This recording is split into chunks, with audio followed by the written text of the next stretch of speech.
You can have the job, the relationship status, and the bank account, and still wake up feeling completely flat. Researchers call this state anhedonia, the inability to feel pleasure from things that used to bring you joy.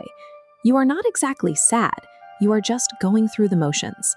Most people respond to this numbness by trying to change their external circumstances. They chase a new goal, they scroll for entertainment, or they buy something, looking for a spark. That works for about 20 minutes. Then the flatness comes back, because treating the symptom ignores the chemical system your brain actually runs on. This chemical dashboard shows the 4 specific brain chemicals that produce a biological state of happiness: dopamine, serotonin, endorphins, and oxytocin. Genuine happiness is a physical state your brain produces, and right now, modern life is keeping most people dangerously low on all 4. Over the next 5 minutes, we are going to run a real-time neurochemical reset. You are going to trigger 3 of these chemicals alongside this video. You only need one tiny chore and your phone.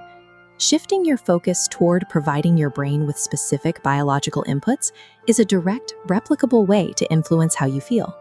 By the end of this video, you'll see exactly how your internal state responds to these inputs. Step 1. Right now, pick one tiny thing you have been putting off that takes under 2 minutes. Close a browser tab, reply to a single email, or put one item away. Do it while you listen to this next part. People generally assume dopamine is the pleasure chemical. Biologically, it is the anticipation and achievement chemical. Your brain releases it when you are moving toward a goal and then acquire it. This split screen illustrates a core finding from neuroscientists at MIT. The left shows a massive project timeline, and the right shows a simple daily chore. The dopamine system responds to the act of progress, and it ignores the size or scale of the task. The brain generates the same burst of dopamine for crossing "make the bed" off a list as it does for closing a major deal. If you just finished that tiny task I gave you, notice the slight shift in how you feel right now. That small lift is your brain rewarding you for closing an open loop. That is a biological dopamine release. You can stack this effect. As we see on the dashboard, executing 3 small completions in a row produces a cumulative dopamine release. Doing this intentionally can lift your mood within 10 minutes. You do not need a massive life win to feel motivated. You only need consistent forward momentum. Step 2 targets serotonin. This is the confidence and significance chemical. It rises when you feel respected. Because we usually rely on other people for that respect, social media becomes a volatile source of serotonin, spiking it when people like a post and crashing it when they scroll past. We are going to trigger it internally. Sit back and look at this progress bar. As it runs, spend the next 60 seconds recalling one quiet victory from the past week. Think of a moment where you kept a promise to yourself, or showed patience when no one else was watching. Holding that memory registers as a reward. Social neuroscience shows that recalling moments of personal integrity activates the same neural pathways as receiving direct, public praise from other people. Compare the chemical benefit of that 60-second self-reflection against spending your first 60 seconds of the morning doom-scrolling content. Practicing this self-recognition allows your brain to access its own reward system, making your mood less dependent on external validation. Internal validation is highly reliable because your brain's chemistry does not fully distinguish between a stranger's praise and your own genuine self-recognition. Before we hit the 3rd step, answer this. When was the exact last time you laughed from your stomach?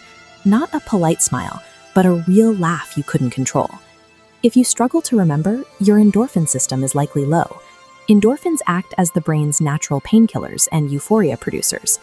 This chart visualizes a study from Oxford University. The line graph on the left tracks light physical exercise, while the graph on the right tracks genuine physical laughter. They produce an identical biological impact on your endorphin levels.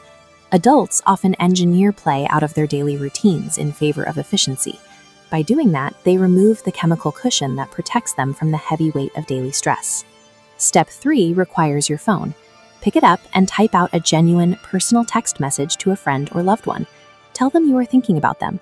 Send a real thought rather than a link or a reaction. This targets oxytocin, your connection chemical. It is historically released during physical touch, deep eye contact, and moments of genuine vulnerability.